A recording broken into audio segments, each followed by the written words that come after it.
On today's episode, in the neighborhood, it seemed normal. mm, So, like, you didn't really realize until you kind of got older that not a lot of neighborhoods look like that. I think for me, though, looking at that and growing up in that, it was really my mom's strength mm, that spoke a lot about, um, you know, you don't have to be the neighborhood that we're in, but as an individual, education is actually going to break all of this. hello everybody, and welcome back to the Well Informed podcast. I'm your host, Colton Easton, and today on Well Informed, we're very excited to welcome Nick Brown, really a trailblazer in the field of restorative response to racism and targeted hate. Nick has been a very good friend of us, at Safer Schools Together in the podcast for a number of years now, actually. And we talk about that journey of him growing up in Ontario and his journey to coming here, in the West Coast and Vancouver, and how quick of a turnaround that time was because of just how much we kind of meshed together, his vision, our vision. It was really great to see, and where his work is taking him now in this field of his own program, 360 Connections, which we talk about throughout. But throughout this episode, we'll discuss his groundbreaking approaches to restorative responses to racism and targeted hate, some stories that he shares that really kind of change our way of thinking and responding to these types of incidents, and how he envisions the future of what does it look like when institutions and schools, come together with this idea of one way of responding, but what are some other considerations? So tune in as we explore innovative ideas and the powerful impact and expertise that Nick has within our communities.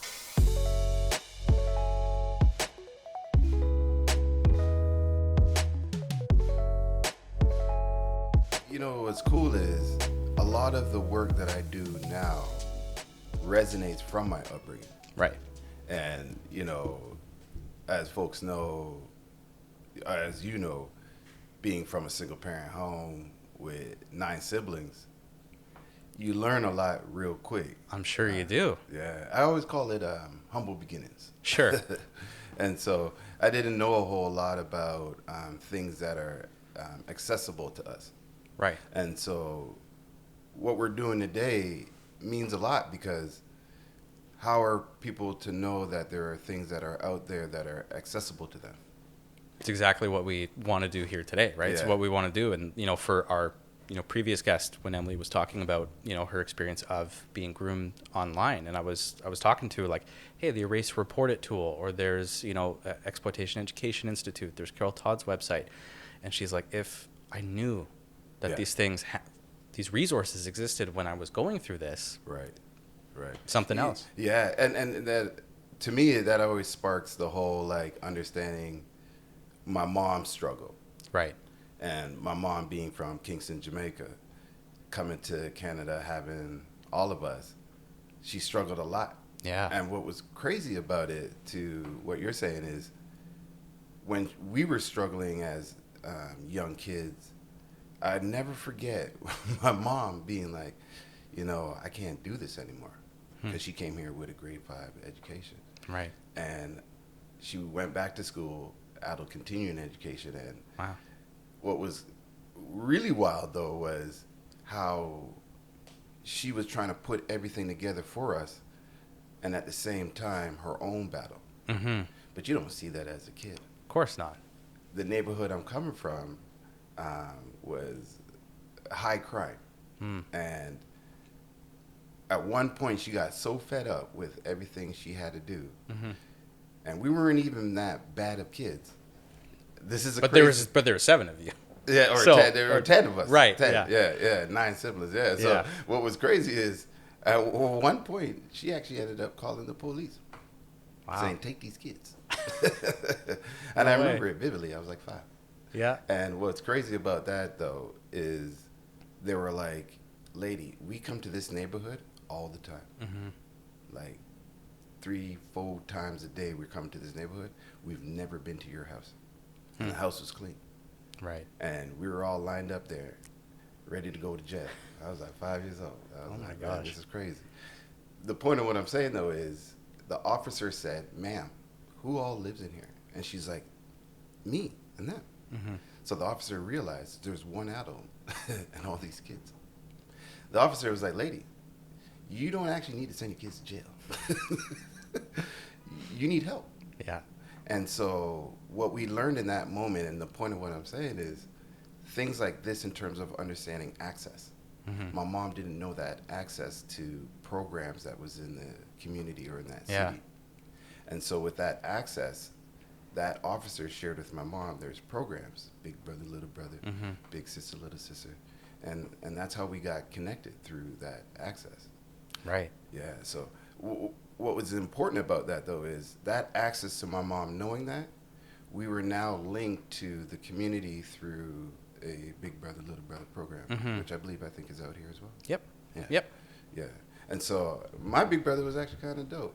No word of a lie. That's awesome. So the call happens. You're like, all right, I'm going to jail now. And then, all of a sudden, so many other questions. So, I mean, growing up, 9 other siblings, like, where did you fit in terms of like age in range there? Yeah. So I was the 7th. Okay. So that's why I'm always so humble and appreciative. Yeah. I'm just happy to be here. Right. Yeah. So being the 7th, I'm the youngest boy out of the 4, and then I have 6 sisters. Wow. Yeah, 3 younger, 3 Yeah, older. yeah. Yeah, and so my mom's biggest thing was education is the key, and that's how I got into this work, Mm-hmm. and that's how I started to evolve in that sort of sense. Right. That's where it all kind of transpired from. Yeah. So what was your big brother like? Your bigger, like, in the program? Yeah, he was cool, man. It was funny though, because he was a white dude. Yeah. And so like I learned how to like skate. I learned how to ski. I could read and write music. Yeah. That's yeah. Yeah. Something about white. Yeah. Yeah. Yeah, and it was actually kind of cool because like I got to learn a lot of things that I wouldn't have been privy to coming up in the community that I was growing up in. Yeah. So that meant a lot in terms of kind of expanding the mind and being open. Mm-hmm. And that's kind of a lot of what the work that I do today is really solely based off of. Right. Is that how open can I keep my mind to understanding someone else's projection? Sure. So therefore, he was pretty cool, man. Like, I mean, skiing was something. Yeah. Hockey was something. The interesting thing about hockey, I got teased when I went to the hockey ring, and Yep. I got teased when I came back with the equipment to the neighborhood. Oh. Yeah, Oh so- my God. Yeah, so either way, There's no escape from there it. was no escape from Right. it, man. Oh my gosh. But that was actually kind of cool though, man, because I had a wicked slap shot, but I couldn't really skate. Hey, probably better than me. Listen, one time I went skating with 2 of my friends, and I ended up falling on my ass, popped both my shoulders out Oh, wow. as I'm sitting on the ice. So Oh, wow. I always make a joke in our presentations that like I do Canada a very big disservice because I cannot play hockey, I cannot skate, I can't put a stick in my hand. Somehow it's worse. So yeah, no. That's, Yeah, well, it's funny, man. Would be a immigrant from Jamaica that can play hockey. Yeah, right. Who Very would've unique thought? experience. Yeah, definitely. You know, the other cool thing too that he taught me a lot about was even on political standpoints. Mm-hmm. So like liberal, NUP, Yeah. Green Party, conservatives. He taught me a lot about just the schematics of it, Right. not even what you should pick or what you should understand. So yeah, so my big brother was real dope, man. Right on. Yeah, So that idea of like, the mindset of being open to a bunch of different ideas, is that something that you kind of had like innate throughout your upbringing and childhood? yeah, because we grew up with that humble beginning, we really had to, without even knowing, we're naturally creative. Mm-hmm. So like we would create so many different games and sports that naturally we even know there were things outside of that where you can actually go to that event.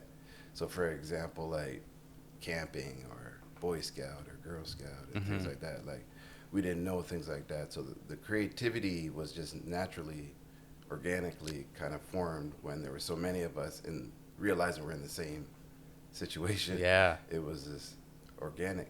Yeah, of course. So like things like marbles and Mm-hmm. me and my brother would play one-on-one basketball up to 100, and Mhm. the game would end out at like 20, and then we'd go to bed and wake up and start from 20. Pick it up from And there. then Yeah. we would ride our bikes to like another end of the city, and it's an away game. Right. And so we were really creative in terms of how we were surviving in that sort of sense. Right. Yeah. Yeah, absolutely. And because obviously moving over from Jamaica to, where you grew up, and, the police were saying, from that time, this is a high crime neighborhood. Mm-hmm. So what did you see? Like, what was some of the experience growing up in that kind of neighborhood then? The crazy part is, in the neighborhood, it seemed normal. Mm. So like, you didn't really realize until you kind of got older that not a lot of neighborhoods look like that. Right. Right. Yeah, and so growing up, in terms of what we saw, was wild when you look back at it, Mm-hmm. because I seen things where it's from, drug dealing and sex crimes, Mm-hmm. and like violence and shootings, and when you look at it and you grew up in it, it just actually kind of becomes that norm. Right.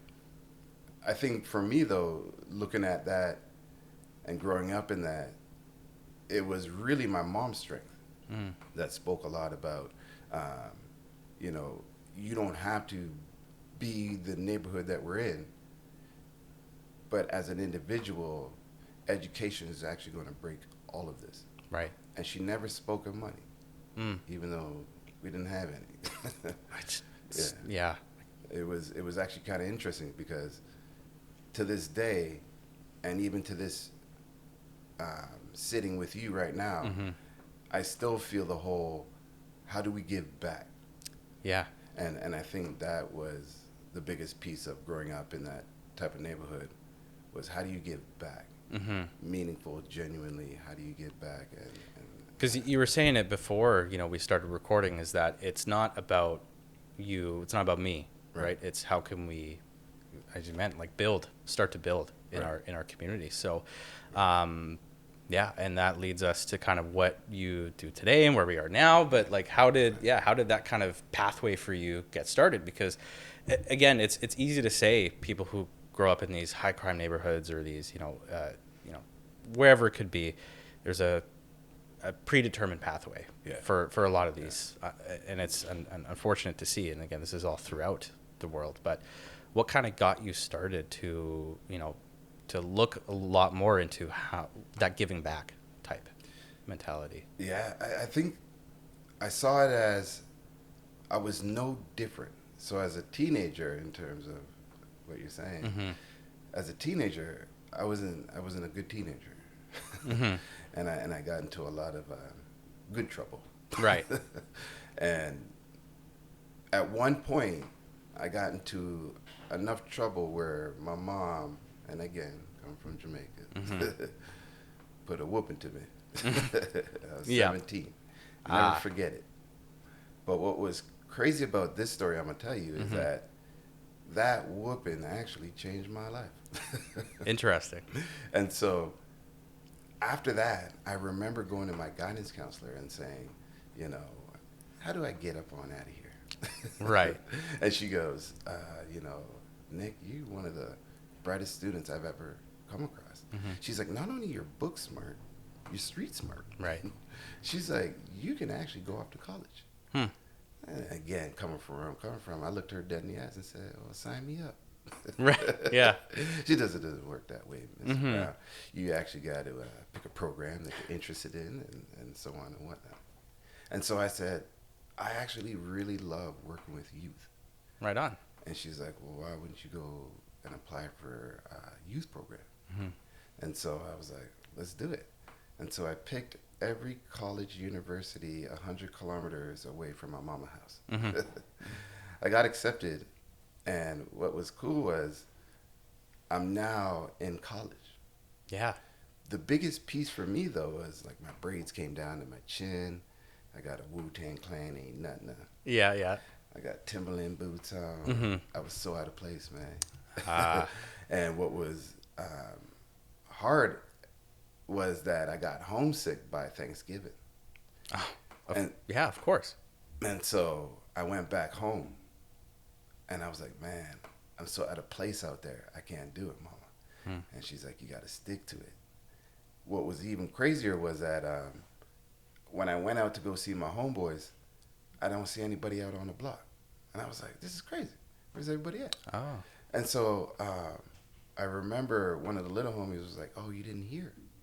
And I was like, hear what? I've been away since September. And he was like, oh, man, everybody got arrested on an attempt murder charge. Wow. And I was like, I could have been there if I didn't go away. Right. Because it was the same people I rode with every day. Yeah. What was crazier, though, was it all started to make sense. It all started to make sense in the way of, oh, man, I have an opportunity now to not be in the position that they're in, but I'm enrolled in college. Yeah. If I graduate, I could do another step better. Right. And that was the sign for me when I look back at it, where that whooping put me in a trajectory. Put you in a new pathway, right? Yeah. Man, I ain't turned back since. Right on. So, yeah, and you said you ended up going back? Yeah, so when I went back to college, it was actually kind of interesting because I remember their big investigation. The investigators actually came to my college, knowing just my affiliation with the friends that I had there. And so they were end up saying like, hey, can you step out for a minute? Right. But what was funny was I was sitting beside one of my homegirl, white girl, and she goes, the police is at the door for you. Yeah. And then the professor in my class was like, hey, Nick, can you come down here for a sec? She was joking. She was joking. Okay. Yeah, right. And I looked at her and I was like, who else are they here for? But again, what was her face like when you got called down? Oh, man. She was like, oh, my God. I'm so sorry. Yeah. I was like, yeah, this is the norm. Oh, man. Yeah. The point of it, though, is this is a part of the trajectory. This is a part of, why we're sitting here, why we do this work, why this makes sense in terms of access to parents, families, communities, schools, organizations, because what I'm sharing with you right now is just lived experience. Yeah. Then it turns into the beginning of my professional experience. And so the lived experience carries over into my professional experience heavily. Yeah. Because I have a deeper lens to when I'm speaking or understanding and listening, more importantly. And that's a huge aspect, especially in this work. Like you have to know and understand the full spectrum of it, and to have that like innate knowledge of, I know because this is my experience that I grew up with, and I know from my work there's many others who had the same, and it makes it so much more impactful. Right. And that's why, like, I love hearing you speak when you do it, like, our restorative response to racism sessions, because it is your work. It's something that you are familiar with and are able to do. So, yeah, starting that professional career is great. So where did that kind of start, basically? Yeah, so when I finished college and wasn't arrested in the town hall, what was cool was I was able to now break out. And it's crazy because it kind of goes in a flow of a dichotomy flow where I'm experiencing racism and acknowledging it and seeing it. Yeah.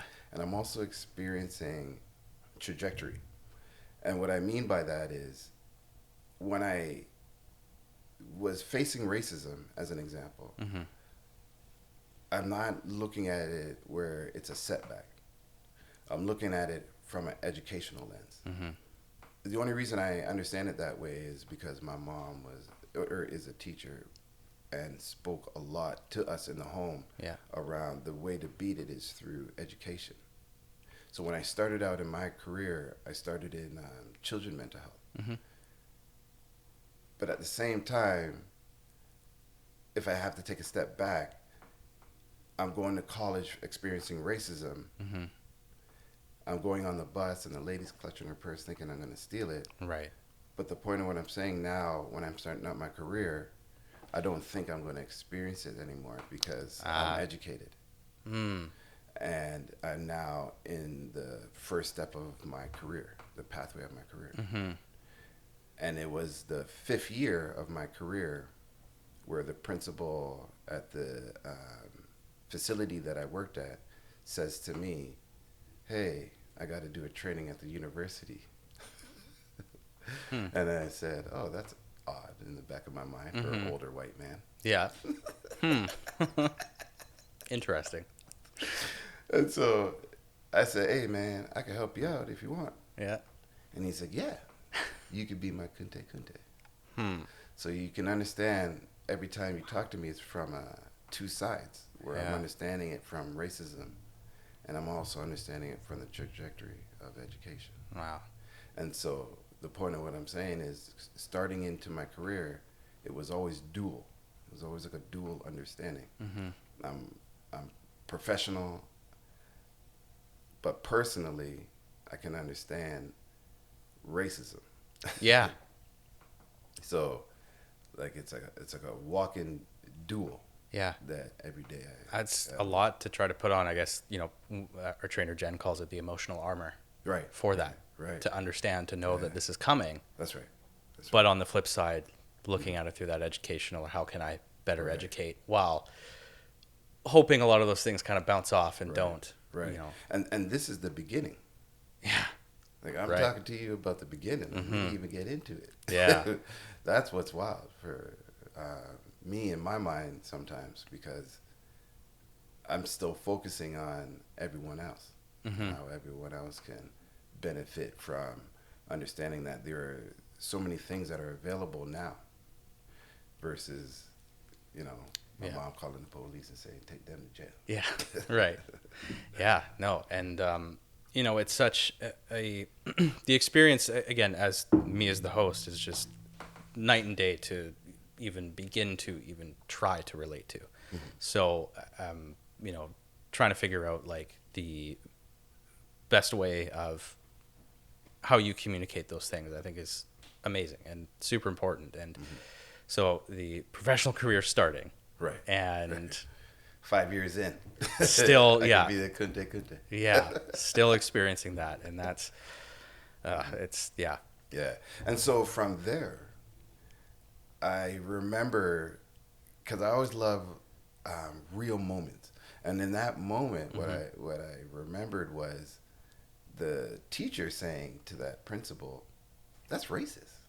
Like she spoke before I spoke. Not that it matters, but it meant something to me because it was a white lady. Right. And she stood up to the principal. Yeah. And immediately it was like, that's not right. And called him on it immediately. And that meant something to me, believe it or not. Yeah. And I remember walking back to the unit, and our custodian was a black lady from Eritrea. And what was cool about her was she was a doctor in Africa. Oh, wow. And the custodian at our facility. Right. Which was wild. But Yeah. I remember seeing her, and we have a real cool relationship. And I said, hey, can you believe the principal just called me? And she goes, well, what did you expect? I just kept cleaning the window. I was like, damn. Wow. And that right there is when I knew we got to do better. Yeah. From an understanding for all. Right. That's the beginning of the chapter. Yeah. At that point, I actually go off to a training on peer-to-peer aggression, female peer-to-peer aggression training. Just happened to be that training. At that training, I met some folks who were executive director, a supervisor for a program was called Breaking the Cycle. So this is chapter 2 now. Yeah. And I meet these folks, and they're like, man, we hung out all night. We did the training all together. We are all at the same table. We're all in the same group.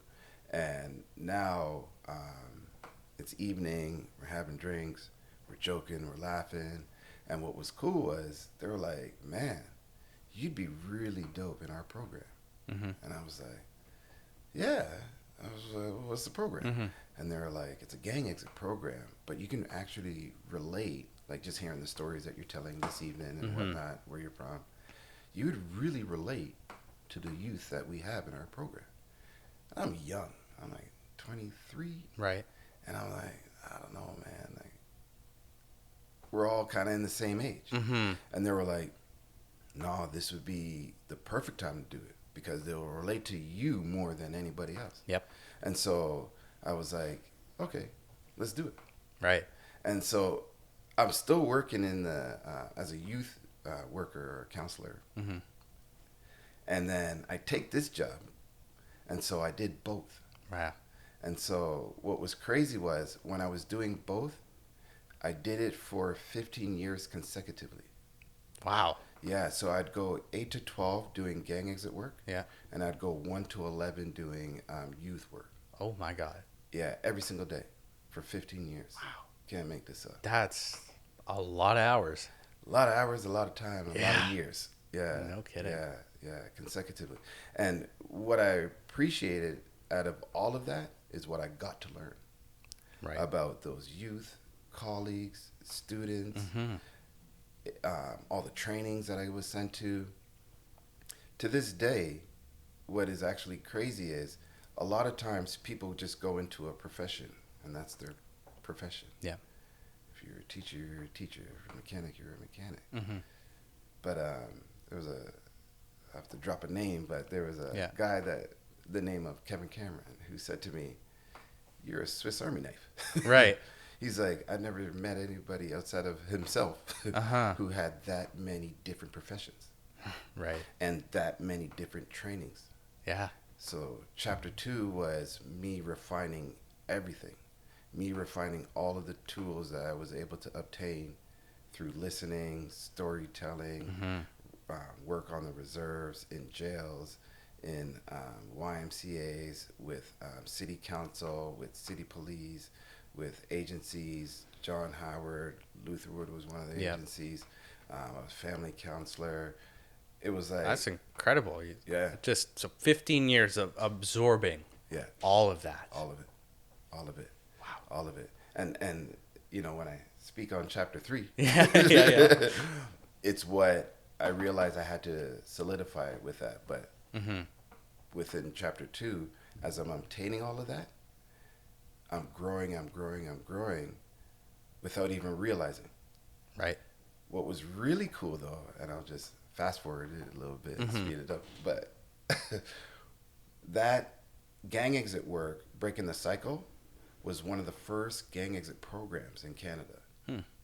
And it was out of Calgary, Toronto, Scarborough, and Hamilton. Yeah. I was out of Hamilton. Yeah. When we were doing that work, it led me into youth at risk development. And so I then began doing asset maps for cities. For the city of Hamilton. And asset maps is basically just sharing where it's like a heat map, where it's like, where's your high priorities, where's your low priorities, where's your resources. Gotcha. Can we move resources into this area and whatnot? Smart. And so I did a lot of that work from an at-risk view. At that same time, there was a training and conference in Burnaby, but I've never been to BC. Right. Ready for chapter 3? Yeah. Chapter 3 sounds familiar. Yeah. Never been to BC in my life. All right. And I see this symposium happening out in Burnaby. Yep. So I fly out to Burnaby. Yeah. And it's the Gangs and Guns. The Gangs and Guns Conference. Gangs and Guns Conference. Was that 2017 or 2018? This is the wildest part of chapter 3, man. Okay. This is 2017. Yeah. I think you guys were in your 5th year. Or even 3rd. No, I think it was near, because actually this year, 2025, is going to be our 17th annual. Oh, wow. Yeah. So do the math. Yeah. It was done longer than that. It was longer. Teresa had done Gangs and Guns like on her own for a very long time. Teresa's amazing. Wow. Workhorse. Holy Yeah. smokes. Talk about workhorse. Yeah. She's definitely one of the ones that's up there. But I finished just telling you I worked 15 years consecutively Yeah. in about 7 different programs, yeah. and she makes me seem lazy. No kidding. It's hard to put her against anybody because she comes out on top all the time. I wouldn't even go there with it. Yeah.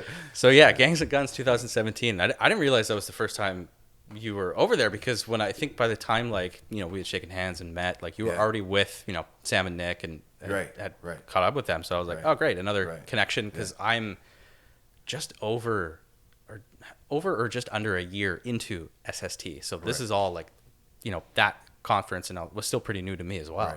Right. So you come over there. How'd you hear about it? So because we did work with gangs, right, and it was a Gangs and Guns symposium, her reach or network hit us, which is a massive population. Yeah. So it would come on our radar, and that's how we heard about it.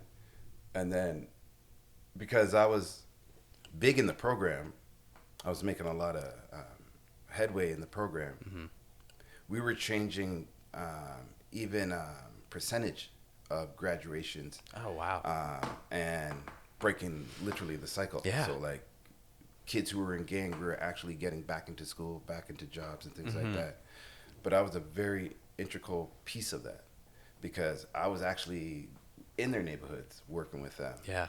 And like that was wild in itself. That's a story and a story and a story. But yeah, but I was in the thick of it, and so they always wanted to make sure we had access to learning and symposiums and conferences and trainings. And so getting out to Burnaby was the first time I was ever in BC. Wow. And that was wild for me, because I was like, I never really thought of BC. Like I just know it was a mountain, water, and hippies. Yeah. Not far off. Yeah. It was like, everything's cool, man. Yeah. You know what was cool though? When I got out here, I met you. Yep. And Sam and Nick first. Yeah. But what was really cool was when I met you, there just so happened to be a school shooting. Oh my God. Right. Live. That was Stoneman Douglas. Yeah. That was the tragedy at Marjorie Stoneman Douglas. Oh my God. And right. I remember you were watching it live. Yeah. Well, we were working it live. Yeah, you were working it live. So, oh my God, I forgot it. Well, I didn't forget, but like that happens. We get the news, like conference had started and it's the nighttime and we're up till like 2:00 in the morning, because at the end of the day, what we say in our trainings, what is obviously the most common denominator for this is the social media leakage that happens beforehand. And unfortunately, this killer had a very, very high digital tattoo of what he had shared beforehand. So we use that in a lot of our training to showcase, again, here's the learning, here's why the social media is such an integral element. And at that time, again, it was, the 2017, it was, or 2017, 18, when that happened, we were right to work, because Teresa obviously had a lot of contacts near that area. I was pulling all of the digital content I could find for this individual, and like right then and there, like as soon as the document's out, we're sending it to fusion centers, and here's what he had shared, here's all the news. I remember I was listening to like a police broadcast, like a live internet radio police broadcast, and I heard his name was being shared on that broadcast, so I was quickly able to find it, like his accounts, just before it got super public, and was able to capture early on that content. And it was that was a long night. That was a long night, and it's crazy that's the first night you go in there. That to me, that's wild, because the work you do was the first time I've ever seen anyone do work like that. The work that Teresa has created was the first time I've ever seen work created like that before. And I thought that was I was blown away. I was absolutely blown away, because it was like a digital response. Yeah. And as you know, my expertise in restorative practice through anti-racism. And to see that from a violent threat to any response digitally was the first time I was just like, man, like the shooter's still in the school, and you're like, yeah. And it was off of a girl's feed that she was. Yeah, there was a Snapchat That's post right. that had circulated, made its way to public, and we were grabbing that, and yeah, it was something. That one was a lot of social media, because one of the other things we're looking for as well is like any co-conspirators, right? Is there any other information that somebody's left in a comment section that law enforcement, whoever's involved, needs to know about? And that's one of the things we were trying to identify, because I just remember he had posted like a link to some gun page, just, you know, a screenshot of it, and say like, what do I need to do to purchase this or something like that. Somebody left a comment that said like, you know, before the killing had happened, was saying that, oh, you got to go to this website, or like DM me, I can like tell you. And so we're like, oh, okay, who is this person? Right. So those are all the things that we're trying to gather throughout that. Absolutely. And this is what always keeps it bringing to this conversation to this point, is like that access. It's like that access that you have, and that, you know, Safer Schools Together create. And it's important, because like, what if, you know, you see something in the comment section that could be vital? And I don't know, that's the obvious point. Yeah. But who knows that? Right. Is also the point. It's like, who really truly knows that? And so they don't know someone's scrubbing through this previous during and follow through. Yeah.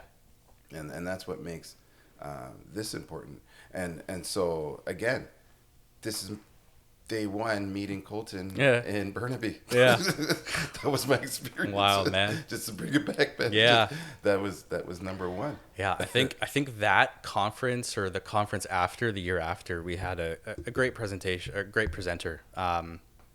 Unrelated to this one, but it's so interesting for first experiences, because one of our other analysts who started, his first day was at Gangs and Guns. So his first session was, you know, somebody talking about a homicide investigation and all these different like undercover operations and all these photos of like very graphic images. And we're like, welcome to the job, man. Here's day one. It's that's like, day oh my one, gosh. Man. Yeah, that's day one. Yeah. Man. And so that's why, you know, I'm always appreciative and humble of my lived experience, because you don't know what day one of the job is going to be. Right. So I don't know anymore what a job is. It's just a lifestyle at this point, where I would genuinely come through if you call me. Yeah. I would genuinely, 100%.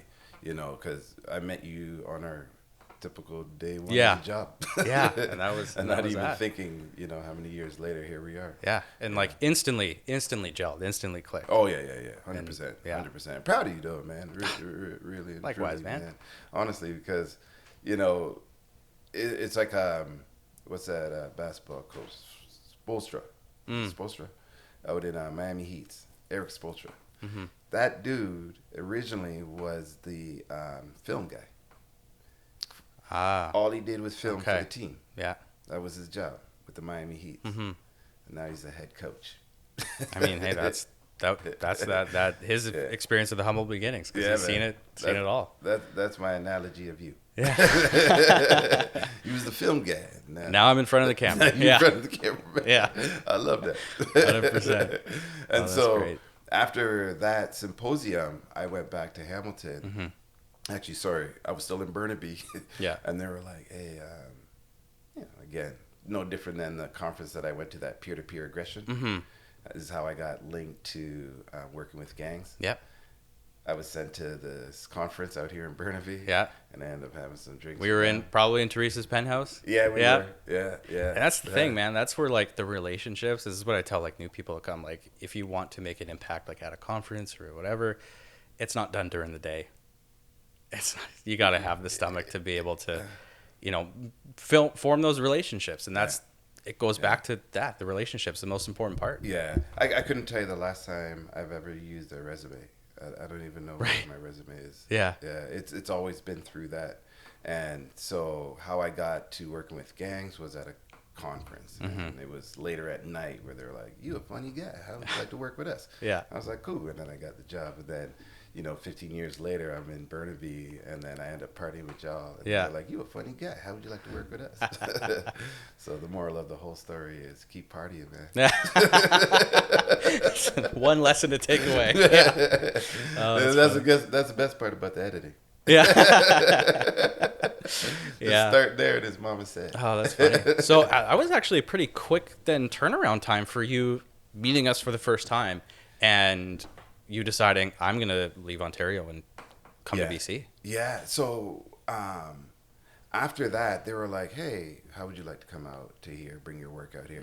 But what was crazy was they were familiar with my work in Ontario. Right. And so they were like, "How would you like to bring that out here?" So they weren't even saying like, "We could train you." They were saying, "You actually are of value." Yeah. And so I was like, "Well, cool, man. I could do that." Yeah. And so the next step was Vegas. And we all connected in Vegas. And that would have been July 2018. Yeah. I moved here October 2018. Wow. So that is a quick turnaround. That is a quick turnaround. Yeah. Actually, matter of fact, I met February 18th because February, I think, is Gangs of Gun. Yeah, it's usually around the Valentine's Day, but it's around those days. February, though. Yeah. And then July. Right. And then I moved in October. Right. That's So very quick. Yeah. Within a year, I moved here. Wow. And one of the cool part about when I got here was everyone was very receptive to the idea of the work that I do. Very accommodating, very cool, laid back. It's funny. The West Coast kind of remind me of Jamaica a little bit. Okay. In terms of that laid backness. Right. And outside of Ontario, where it's very busy, work. I found here was very laid back. People work hard and things, and work is in that front. But I felt like this was the first place I've been where if you ask somebody, what do you do? They'll start talking about skiing or surfing or camping. Right. And if you were to ask somebody in Ontario, what do you do? They'll start with their job. Oh, yeah. Okay, interesting. Yeah, so I found out here was very laid back and chill. So, which kind of leads me to chapter 3. Right. Yeah. And so with chapter 3, I was like, how do I now that I'm in BC expand on this work and stick to that natural creativeness? Yeah. What was cool was as I'm starting out, I'm learning that, oh man, they don't have a lot of resources around anti-racism or restorative practice. Yep. And so I'm sitting there and I'm developing it, but I'm developing it, not presenting it. I'm just developing it. Sure. And understanding it through a creative lens. And then all of a sudden, I'm watching a basketball game and the players all go off the court. I'm like, that's weird. We're not even done the second quarter. And then I change the next channel and it's just like, coronavirus. Yeah, right. And I'm like, damn. And everybody had to go inside the house. And at the same time, we're all in our house, was the very same time everybody got to witness. Remember how I was telling you about the duel? Yeah, yeah. The racism and the trajectory. At the very same time, the duel touched. And we all witnessed the murder of George Floyd. Yeah. But that wasn't the first. It was not. No, because I was telling you that's my lived experience. Yeah. But the first time I seen everything just touch. Right. For however long or whatever time, I don't know. Yeah. But it touched. Did it ever? And it was Teresa that called me first and said, I'm just checking in on you. How are you doing? Yeah. Keep in mind, I'm watching Ronnie King. I'm getting suspended because I'm being called N-word. Edit. But the point of what I'm saying is that the first time when something like that touches, people didn't have to realize my lived experience, but had that, however long it took, that touch. Yeah. And Teresa's saying, how are you doing? Mm-hmm. I cried on the phone. Yeah. Yeah. You don't get often, not often you get asked that. No. Not often somebody is thinking that way. Matter of fact, they don't often have to. Mm-hmm. Right. And so that phone call was how chapter 3 started to bloom. Mm-hmm. Teresa says, how would you like to use our platform to share what you feel? Yeah. And that's how I started out with Safer Schools Together. In these restorative response to racism sessions, which have, It was always already built. yeah. It was already there. Mm-hmm. It was her that says, here, would you like to share that story? Yeah. Would you like to share that story of how you can reach others? And the only thing I remember thinking was how angry I was. And this is, again, the dual. Yep. But the trajectory was saying, make it be education. Mm-hmm. Let it be with education. Lead that anger with education, which is hard for me because as calm as it seems that I am, I'm not a very calm guy when it comes to certain things like that. Of course. And so I said, you know what? I think that would be a great way for me to release what I'm feeling. Mm-hmm. Yeah. Without anger, Mm-hmm. but with the power of education. And so if Colton calls, I'm there, man, because like chapter 4 is now going to tell you that I had to create a company. Yeah. Which is 360 Connection. Yeah. And just in terms of like, I do want to get to 360 Connections, but I think the importance of like the lessons in the restorative response to racism, I think is really important to talk about for somebody who, again, in that mindset of this doesn't happen here, right? I don't experience it, so therefore it can't happen here or wherever that is, right? I think some of the lessons that we talk about or that you talk about in that session with, you and Steven, I think are important to share some of those aspects of what that looks like, because it's not just here's what it is and here's what it looks like, but there's resources, there's education, things that I was learning. I was like, oh my gosh, this is perfect. It makes total sense. And that's why we continue to this day to do this session. Right. Yeah. No. And thank you for actually bringing it back because that is actually important in terms of understanding the response. So as I was saying, like, because it was already formulated, lived, and professionally, I was ready. It was like I was ready for the call. Yeah. And when I was creating it, it was just plucking from the response. What's important about the response is it was restorative. And it reminds me of The Way in the book, which is a total different story. But it fits to what I'm saying right now in terms of what tools then are there to address this? What tools are there to now understand that we're dealing with racism, but I'm tired of turning a blind eye. I'm tired of just accepting it. I'm tired of getting angry. What literally can you do? Yeah. And that was something where we developed tools that you can do. Some of those tools, one of the biggest tool actually was empathy building. That tool is a huge tool. And I'll just speak on empathy building because this is something that I think would be very important for anybody listening to know. Empathy building tool is a tool that you use when harm is done. So restorative practices when we acknowledge when something happens that is not so good, how do we bring back the power into that understanding? The empathy building was the principal calling me saying, this boy saw a TikTok video, was using the N-word, and his peer, who is black, was sick of it, sick of hearing him using the N-word. He had a trusted adult who happened to be the principal, shares it with the principal. The principal was like, I'm suspending this kid. Before he suspended the kid, he happened to be in one of our trainings that Stephen and I do.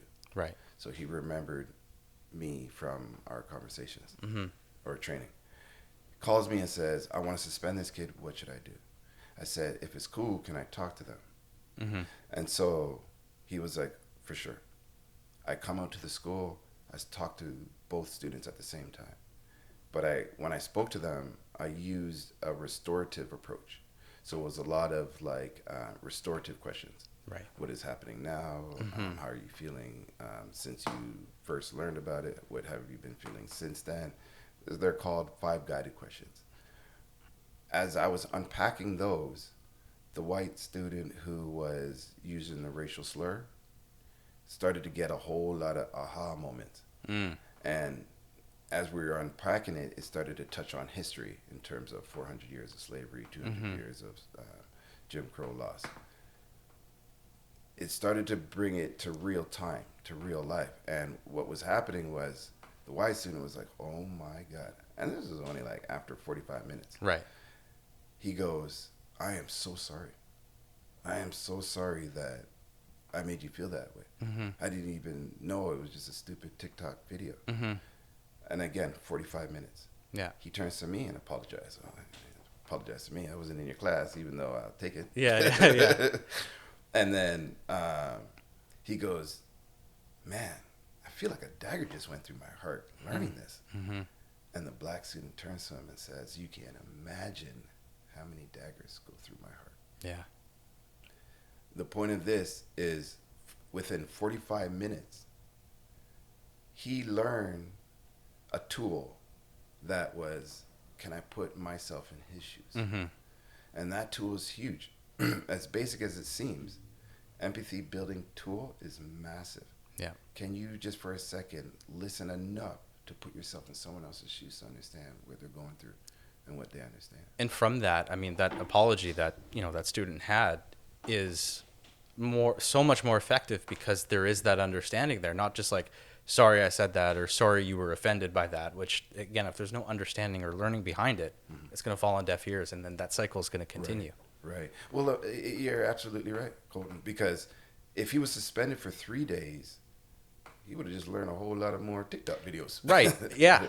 You know what I mean? He wouldn't have learned anything. There would have been nothing taught or understanding the impact and the harm that was created. Yeah. And so with him not now being suspended, he had that opportunity to actually the funny story is there's another tool where it's called follow-up and reflection. And I know it sounds basic, but follow-up and reflection is a tool. And when I followed up and reflected, those 2 students started up an anti-racism committee. Wow. At their school. Huge. Yeah. But that's the tool and access that you want to know. That's the tool and access that you need to understand, that through a restorative practice or a restorative way, especially with racism, it's about bringing back that healing, bringing back that understanding of how did we get there, and how do we repair that harm. Yeah, and where do we move forward now from that? That's right. Yeah, and so those 2 tools in terms of access and understanding is empathy building tool and reflection follow-up tool. Those 2 tools, and there's more to it that you can unpack. Yeah. We could be here for days and days and days. Yeah. But just those tools alone are massive. 100%. So you talked about the book In the Way. Ooh. How does that go?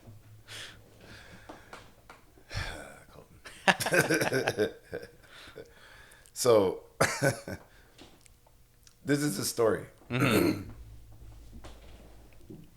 is the story. Yeah.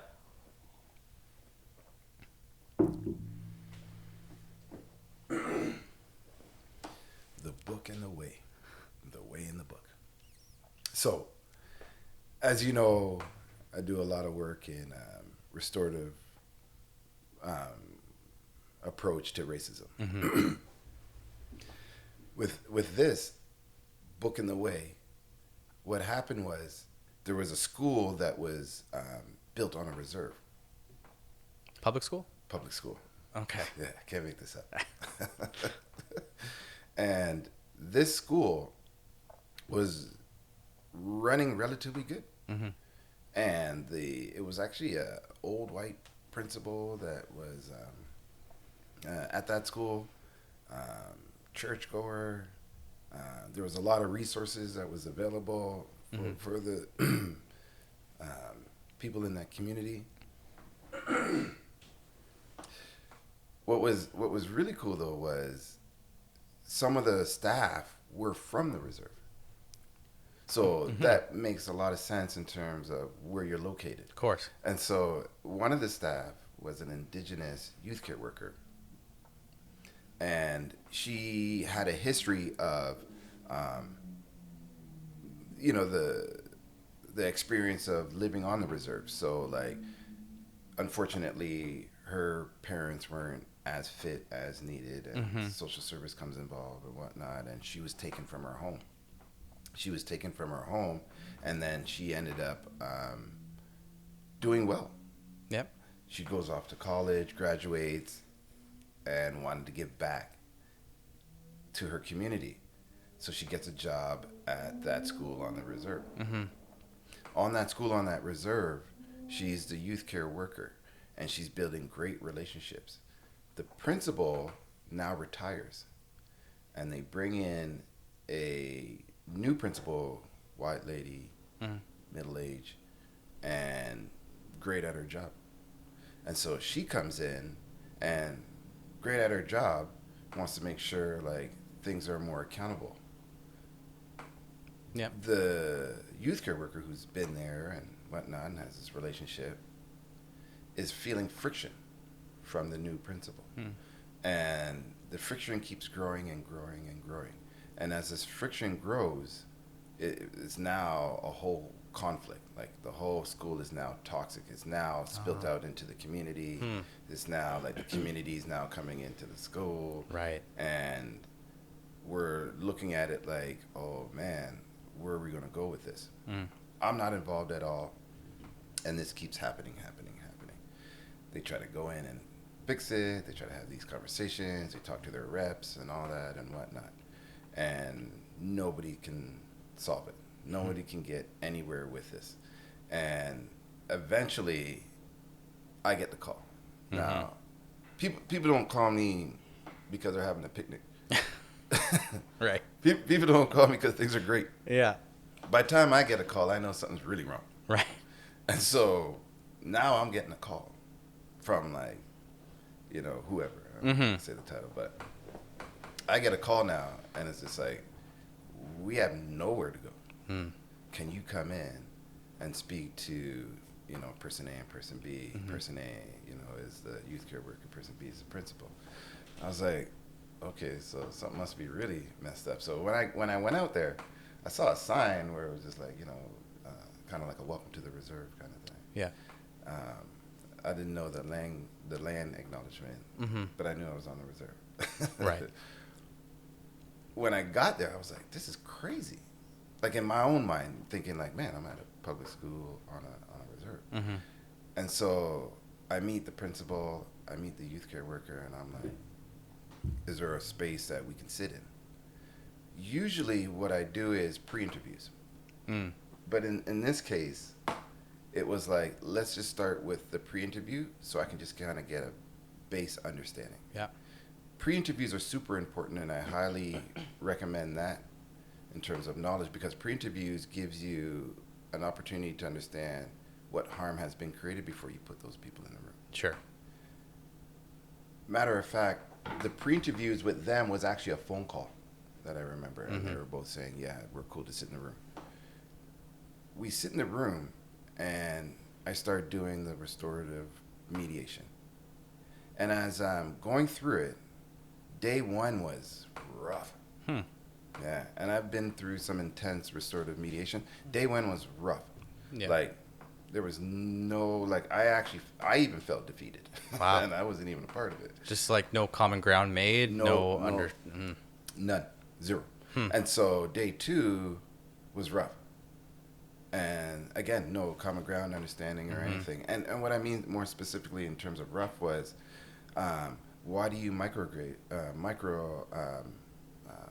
manage me? Right. Why do you have to know where I am? Why do you do this? The last principal didn't do that. Like, why do you do this?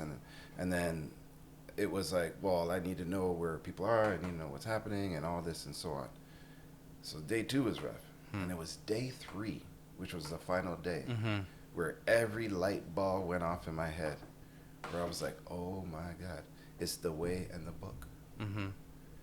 The indigenous youth care worker was talking about when you remove that kid that we had a great relationship with in this school who's indigenous because their parents drove their kid to school drunk, and you removed them and called the social worker and they were removed out of their home, triggered her own personal experience. Right. Yeah. Also triggered her way of feeling with this new principal in the school as well. Every single thing the indigenous worker was saying wasn't a question, but everything that the principal was saying was an answer. So therefore, when the indigenous worker was saying the way of how we do it, we could have called a cousin. Yeah. They could have stayed with their aunt. They could have went here. Yeah. They're a part of our community. The book said, this is what I needed to do. Gotcha. This is what we should follow up with. This is what procedure is saying. Right. The way in the book, man. There's a way of naturally being and doing things. And there's also a book Yeah. that says, oh, well, hang on 1 second. Right. Yeah, no, you can't. But why? And so the way in the book is something that opened my eyes up to endless things. Right. Endless understanding of genuinely listening. You know, the 19 ways of listening. And I always joke and say, don't tell my wife, because I didn't even know there was 19 ways of listening. I thought it was just 1 or 2. But it's funny because the multiple ways of listening and understanding creates opportunity for growth. And so when I talk 360 connection, I'm saying I created it on purpose so that people have access to another way of understanding. Right. So it's not actually like an end all be all, but would you be surprised if there was another way of understanding and listening? Yeah. And would you be surprised that there's another way of doing things? Would you be surprised that people are from so many different walks of life that it's fair to understand that they don't actually have to understand everything that one is to say, but can you understand enough to know that, oh, wow, that's just kind of where they're at. Yeah.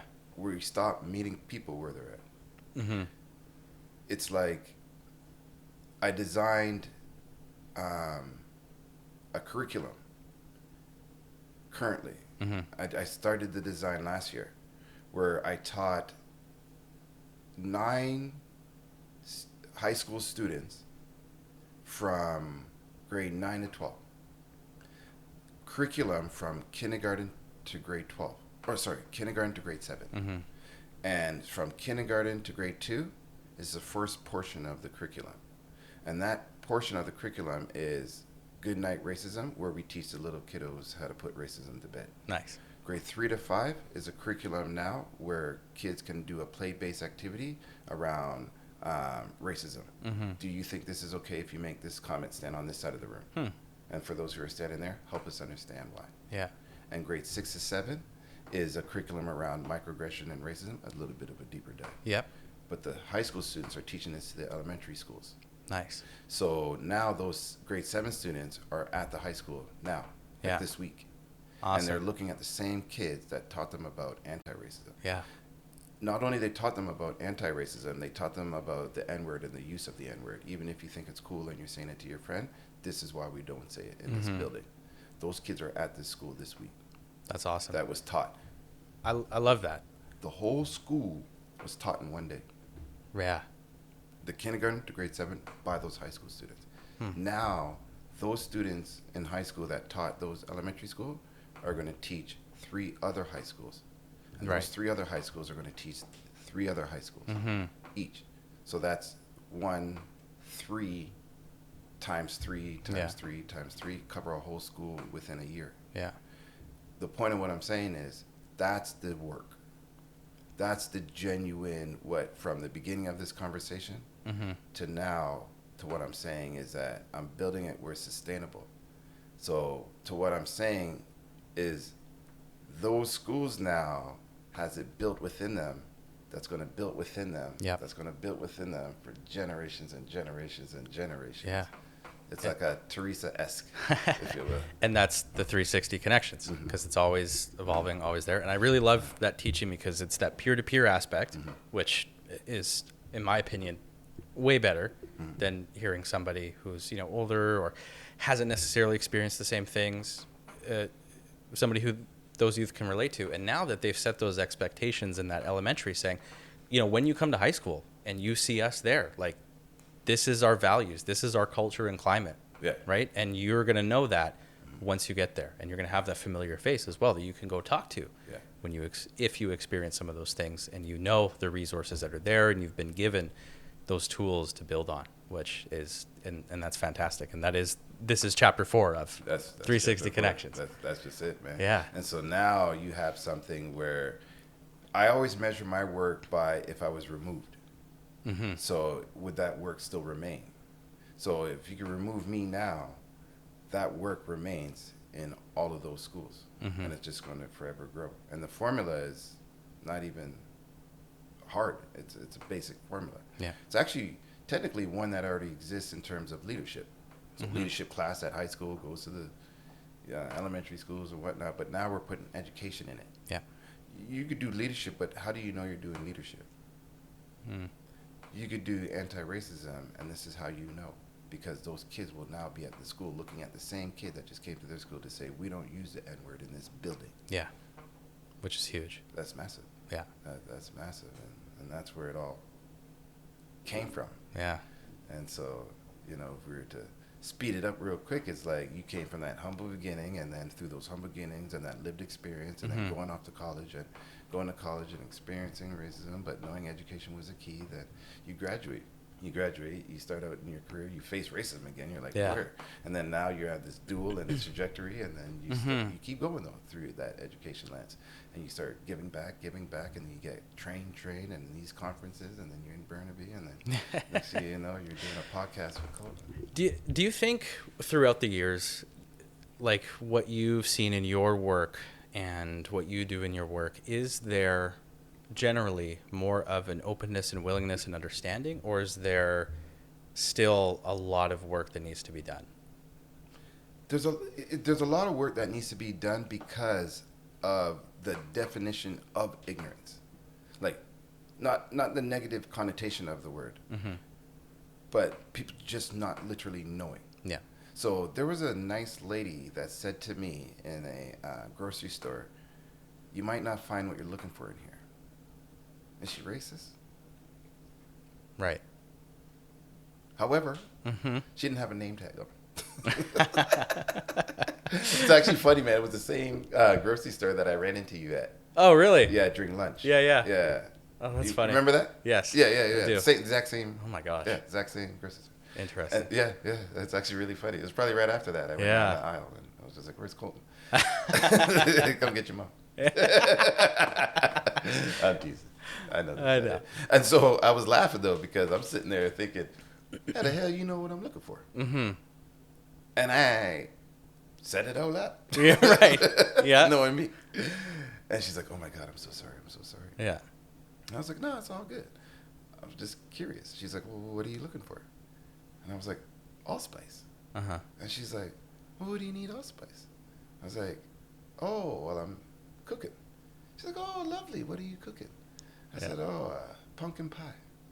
And she's like, "Oh, how nice. You're making a pumpkin pie." And she goes, "I think it's over in that aisle." And I said, "Yeah." She's like, "So you're going to make a pumpkin pie?" I said, "No, I ain't going to make no goddamn pumpkin pie. I never made a pumpkin pie in my life." So like the main ingredients for jerk chicken. That's what I was going to ask. Yeah. So they didn't have what I was looking for. Because you're jerk chicken is legendary. Yeah, I will man. never forget that one staff party where you just had so much in. Like, Yeah, it man. was It's all in the marinade. such a good amount of spice too. Yeah, man. I love it. I talk about it to this day. Rightfully. Yeah. I should be a fat kid.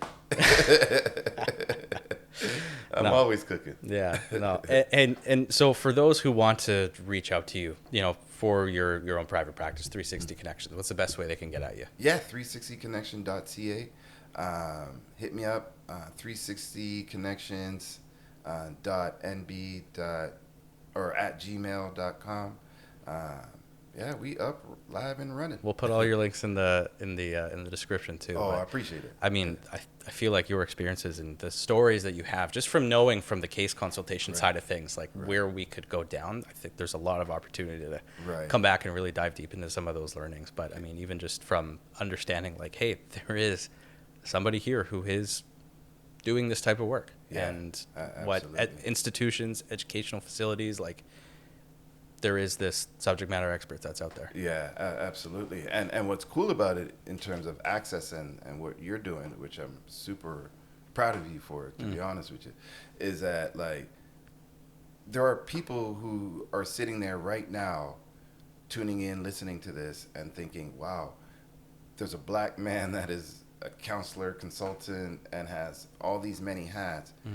I can actually not have to retell a story. Every time if I was to go to counseling, if you will, I would have to retell a story, versus somebody of color or racialized, they don't actually technically have to retell a story. Right. So that's what's one of the biggest piece of 360 Connection provides, is that you don't actually have to retell a story, even though it's for everyone, superintendent down to the kindergarten. You don't have to retell the story. We just have to figure out the way in the book. Yeah. You've got such a wonderful way of, like, posing questions that really make people think about that for a sec and realize that, oh, wait a minute. Thought process is wrong here. And it's awesome. So thanks so much for being on here, Nick. I appreciate you, brother. Yeah, we'll definitely have you back a little bit later. Lots of stories to dive into, I'm sure. It's going to be crazy when I come back, because it's just going to be story time. Yeah, 100%. Now I see how this works. It's just going to be story time. Yeah, awesome. Probably even bring a beer or something.